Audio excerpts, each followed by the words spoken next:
What if I told you that the drinks you're sipping every day, water, coffee, tea, even milk, might be silently raising or lowering your blood sugar without you even realizing it? Most people focus on food, but for diabetics, what you drink could be the hidden key to better glucose control, more energy, and a lower A1C. In this video, I'll break down exactly which drinks support stable blood sugar and which ones could be holding you back. Plus, I'll be sharing practical, science-backed tips you can start using right away to improve your numbers and feel your best. Stay with me, because some of these choices might really surprise you. Let's start with the most powerful and most overlooked. First on list, water. Most people think of water as just something you drink when you're thirsty. But if you're living with diabetes, water is far more than just hydration. It's a powerful biological tool that helps regulate glucose, protect your kidneys, reduce insulin resistance, and flush excess sugar from your bloodstream. And surprisingly, even a small drop in hydration, just 1 to 2% of total body water, can raise blood sugar levels and worsen insulin function without you even noticing. Here's what happens inside the body. When blood sugar rises, your kidneys work to flush that glucose out. This process is called osmotic diuresis. For every 1 gram of glucose excreted, your kidneys also lose around 15 to 20 milliliters of water. That's about half an ounce loss per gram of glucose. So if your blood sugar is high throughout the day, you could be losing 1 to 2 liters, 34 to 68 ounces, of water just through urine. And if you don't replace that fluid, your blood volume shrinks, your glucose becomes more concentrated, and your A1C can go up over time, even if your food hasn't changed. In fact, one study showed that people who drank less than 34 ounces, 1 liter of water per day, had a 28% higher risk of developing high blood sugar compared to those who drank over 50 ounces daily. Another analysis found that increasing daily water intake by just 24 ounces lowered fasting glucose by 8 to 10 milligrams per deciliter in adults with insulin resistance. That's enough to shift someone from prediabetic to normal range over time. But there's more. Hydration has a direct impact on insulin sensitivity. Cells that are even mildly dehydrated show a 25% reduction in glucose uptake when compared to fully hydrated cells. This means that without enough water, insulin has to work harder, and your pancreas may start overproducing it, leading to long-term exhaustion of insulin-producing cells. And it's not just glucose. Water supports kidney function, which is critical because around 1 in 3 adults with diabetes will develop kidney disease over time. Dehydration increases pressure on the kidneys, reduces filtration rate, and accelerates the buildup of waste products, raising the risk of diabetic nephropathy. Staying consistently hydrated helps kidneys filter blood more efficiently and lowers the concentration of glucose and toxins that damage nephrons over time. Let's not forget blood pressure, another major concern for diabetics. When you're dehydrated, your blood becomes thicker and your vessels constrict, which can raise blood pressure. One study showed that drinking just 17 ounces of water could temporarily lower systolic blood pressure by 5 to 7 millimeters of mercury within 30 minutes. That's almost as effective as some medications, for free. So how much water should you drink? A reliable formula is half your body weight in ounces. If you're 180 pounds, aim for 90 ounces daily. But if you're on metformin or SGLT2 inhibitors like Farxiga or Jardiance, you'll need more. These drugs increase urination and water loss, which can deplete not just fluid, but also electrolytes like magnesium and sodium, both essential for insulin regulation and nerve function. In fact, a 10% drop in magnesium levels can impair insulin sensitivity by up to 30%, and that's something hydration can help correct when paired with the right diet. Want a simple test? Look at your urine color. Pale yellow is ideal. Dark yellow or amber means you're dehydrated. And if your urine is completely clear all day long, you may be overhydrating, possibly flushing out key nutrients like potassium, magnesium, and B vitamins. To enhance your hydration, you don't need sports drinks or flavored waters loaded with chemicals. A glass of plain water with a slice of lemon adds natural vitamin C and citric acid, which supports kidney filtration.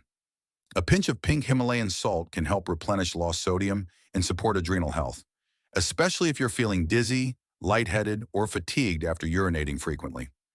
And here's a tip that's backed by data. Drinking 15 to 20 ounces of water before meals can help reduce post-meal blood sugar spikes by up to 13%, simply by slowing down gastric emptying and carbohydrate absorption. That's a small habit with a big impact, especially if you struggle with spikes after lunch or dinner. So if you're trying to lower your A1C, improve energy, protect your kidneys, and support your insulin response, don't underestimate the power of water. It's not just a drink, it's a metabolic tool. By the way, I'd love to know, where are you watching from? Drop your city or country in the comments, and also share the most popular historical place in your country. It's always amazing to see how far this community reaches and learn about the rich cultures around the world. Now, if water is the foundation, the next step in most people's routine is that first cup of coffee or tea. But here's the question. Is your morning brew helping your blood sugar or quietly making it worse? Let's take a closer look. Second on list, unsweetened coffee or tea. When it comes to managing diabetes, most people focus on carbs, sugar, or medications. But what about what you drink? Believe it or not, that morning cup of unsweetened coffee or tea could be doing more for your blood sugar than you realize.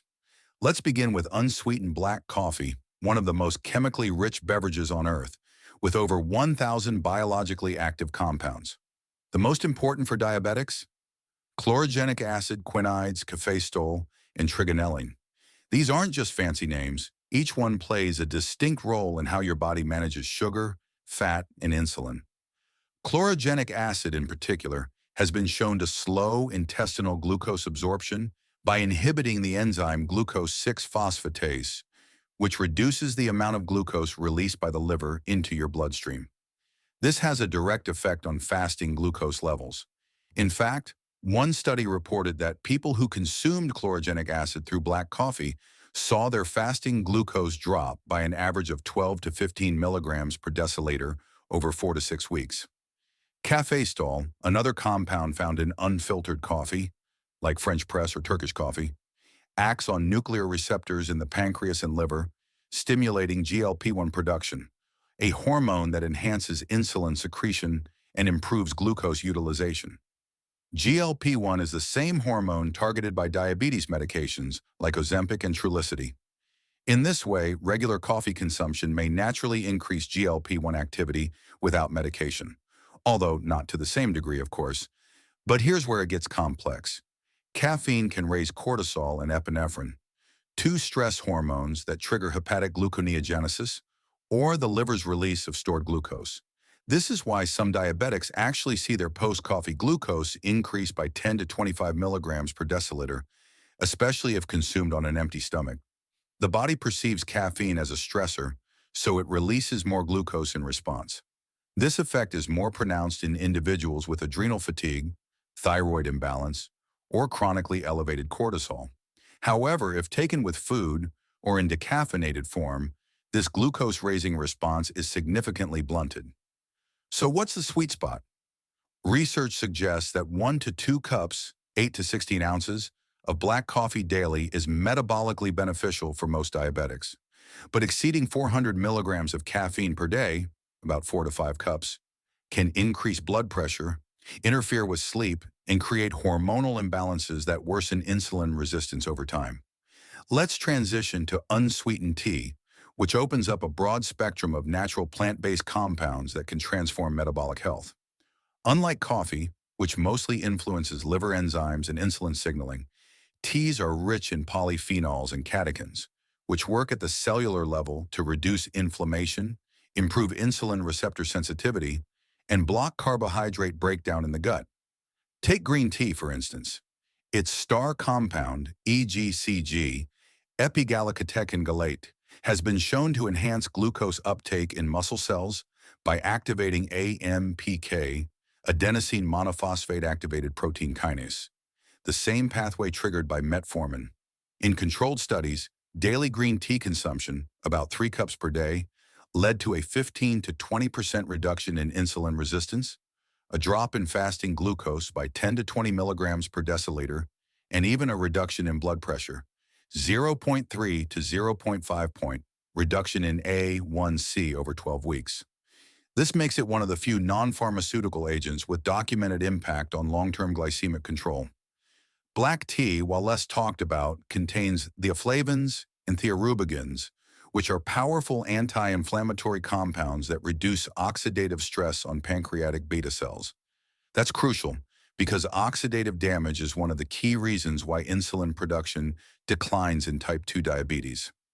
Regular black tea drinkers have shown improved post-meal glucose readings by up to 20%, particularly when the tea is consumed before or during meals. Cinnamon tea works differently. It doesn't just improve insulin sensitivity, it contains compounds that act like insulin, mimicking its action and helping cells absorb glucose more efficiently. Clinical data shows cinnamon extract can reduce fasting glucose by 15 to 25 milligrams per deciliter over 2 to 3 months. And when taken as tea, about 1 teaspoon of cinnamon bark boiled in water, it delivers similar effects in a gentler, slower manner, perfect for daily use. Turmeric tea, with its active compound curcumin, has been shown to reduce inflammatory cytokines like TNF-alpha and IL-6, which are elevated in diabetics and directly contribute to insulin resistance, nerve damage, and heart disease. Regular use has been linked to improved A1C, reduced nerve pain, and even kidney protective effects due to its antioxidant load. Now let's talk about hormone balance and tea's role. Chamomile tea, while known for its calming effects, also lowers blood sugar by inhibiting aldose reductase, an enzyme that converts glucose into sorbitol, a sugar alcohol that builds up in the nerves, eyes, and kidneys, leading to diabetic complications. By drinking chamomile regularly, you're essentially reducing the raw material for diabetic nerve and retinal damage.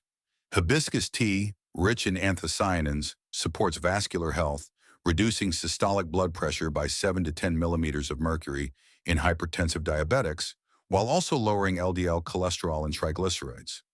Common problems in people with insulin resistance. It's also important to understand timing and pairing. Drinking tea or coffee 15 to 30 minutes before a meal can help blunt post-meal glucose spikes by delaying gastric emptying and improving satiety. Adding a sprinkle of cinnamon or a slice of lemon adds additional blood sugar lowering effects without spiking insulin. Now for a caution, don't undo the benefits by adding sweeteners. Even non-nutritive ones like sucralose, aspartame, or saccharin can increase insulin secretion in some people by activating taste receptors in the gut. That's why some diabetics see unexpected glucose spikes despite zero sugar drinks. If you must add something, use stevia in small amounts, which has the most research supporting safe use for glucose control. If you're on medications like insulin or sulfonylureas, be mindful. Adding coffee or polyphenol-rich tea may amplify glucose-lowering effects and increase the risk of hypoglycemia, especially when taken in the morning or on an empty stomach. Monitor your glucose closely, especially during any new beverage routine. So here's what you can try. For 7 days, replace your sweetened drinks or flavored lattes with pure black coffee in the morning and green or herbal tea in the afternoon or evening. Track your glucose 30 minutes after drinking and again 1 hour after meals. You may discover that this one simple swap leads to a 5 to 15% drop in your daily glucose average, without any extra cost, pills, or complicated changes. Let me ask you, have you ever noticed how your blood sugar changes after drinking plain coffee or tea? What's your personal experience with caffeine or herbal teas in your numbers? Share it in the comments. You might just help someone else find the missing piece in their diabetes puzzle. Now, what you pour into that coffee or tea or drink with your breakfast matters just as much. So let's talk about milk. Should you go with low-fat dairy or a plant-based option? The answer might surprise you. Third on list, low-fat milk or plant-based milk. Now this is a big one because when it comes to milk, most people just think calcium, protein, and maybe lactose. But if you're living with diabetes, the kind of milk you drink can directly affect your blood sugar, insulin response, gut health, and even inflammation. So the real question isn't just, is milk okay? It's which milk is best, low-fat dairy or plant-based alternatives? Let's break it down with real data, percentages, and how each one interacts with the diabetic body. Let's start with low-fat dairy milk, the classic go-to. 1 cup of 1% low-fat milk has about 12 grams of carbohydrates, 8 grams of protein, 2.5 grams of fat, and around 100 calories. Those 12 grams of carbs mostly come from lactose, a natural milk sugar that has a glycemic index, GI, around 45. Not terrible, but not great if you're insulin resistant or already eating other carbs at the same meal. Lactose still causes a mild to moderate blood sugar spike, especially in people with poor insulin sensitivity. The insulin response is also more pronounced in low-fat milk versus full-fat milk, which might seem counterintuitive. But when fat is removed, digestion speeds up, and so does the sugar absorption. That means low-fat milk can actually spike your blood sugar more quickly than whole milk. But dairy isn't all bad. On the plus side, it's rich in calcium, 30% daily value per cup, vitamin B12, about 45% daily value, and iodine, nutrients many diabetics are deficient in. It also contains whey protein, which has been shown to improve early-phase insulin response and support lean muscle mass, both of which are beneficial for blood sugar regulation. However, milk also contains IGF-1 stimulating compounds that may increase insulin-like activity in the body, and this isn't ideal if you're already dealing with insulin resistance. Now let's shift to plant-based milks, a diverse group that includes almond, soy, oat, coconut, cashew, and pea protein milk. The key here is this: not all plant milks are created equal. Unsweetened almond milk is one of the best choices for diabetics. It contains less than 1 gram of carbs per cup, only 30 to 40 calories, and typically no sugar if you choose the unsweetened kind. It won't spike your blood sugar, it's easy to digest, and it's often fortified with vitamin D, calcium, and B12, making it nutritionally competitive with dairy. Plus, almond milk contains vitamin E, a powerful antioxidant that supports heart and nerve health, critical areas in diabetes care. Soy milk, on the other hand, has a slightly higher carb content, around 4 grams per cup if unsweetened, but it also delivers 7 grams of protein, which helps stabilize blood sugar and increase satiety. It's the closest nutritionally to cow's milk and may improve insulin sensitivity in some people due to its isoflavone content, which acts as a natural plant estrogen with anti-inflammatory properties. But soy is also a common allergen and should be avoided if it causes any bloating, fatigue, or digestive distress. Now here's where many people go wrong: oat milk. While popular for its creaminess, oat milk, even the unsweetened kind, contains 16 to 19 grams of carbohydrates per cup, and it has a glycemic index as high as 69. That's higher than some white breads.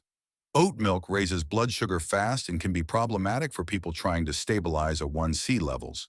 If you love the taste, stick to small amounts and pair it with protein or fat to slow the glucose absorption. Coconut milk is another option, but the nutrition varies depending on the type. Carton-based unsweetened coconut milk is usually low in carbs, 1 to 2 grams per cup, and calories, about 45, making it a safe choice. However, canned coconut milk is very high in fat and calories and should be used more for cooking than daily drinking. Pea protein milk, like Ripple, is emerging as a strong alternative. It offers 8 grams of protein, low net carbs, approximately 2 grams per cup, and is often fortified with calcium, vitamin D, and omega-3s. Plus, it's gut-friendly and less allergenic than soy or nut-based options. And here's something most people don't realize. Many commercial plant milks, especially the flavored or sweetened ones, contain added sugars anywhere from 5 to 15 grams per cup, thickeners like carrageenan, and natural flavors that can disrupt gut microbiota, insulin function, and even trigger inflammation in sensitive individuals. Always read the label. Look for unsweetened, ideally with no more than 2 to 3 grams of net carbs, and avoid gums or emulsifiers if you have digestive issues. So what's the best choice? For everyday drinking, unsweetened almond milk, pea protein milk, or soy milk, if tolerated, are the safest for blood sugar. Low-fat dairy can be used in moderation, preferably with meals and not on an empty stomach. Oat milk should be limited, especially if you're insulin resistant or trying to reduce A1C. And here's a final tip. Try pairing your milk with chia seeds, cinnamon, or plant-based protein powder for a blood sugar-friendly smoothie that delivers nutrients without the glucose roller coaster. Final thought. So whether it's pure water, unsweetened coffee or tea, or the right kind of milk, what you drink can be just as important as what you eat when it comes to managing blood sugar. Small choices add up, and these simple swaps can make a real difference in your energy, your A1C, and your long-term health. If you found this video helpful, give it a thumbs up, share it with someone managing diabetes, and don't forget to subscribe for more science-backed tips every day. And before you go, drop a comment below. What's your go-to drink, and how does it affect your blood sugar? I read every reply, and your experience might help someone else on their journey. Thanks for watching, and I'll see you in the next one.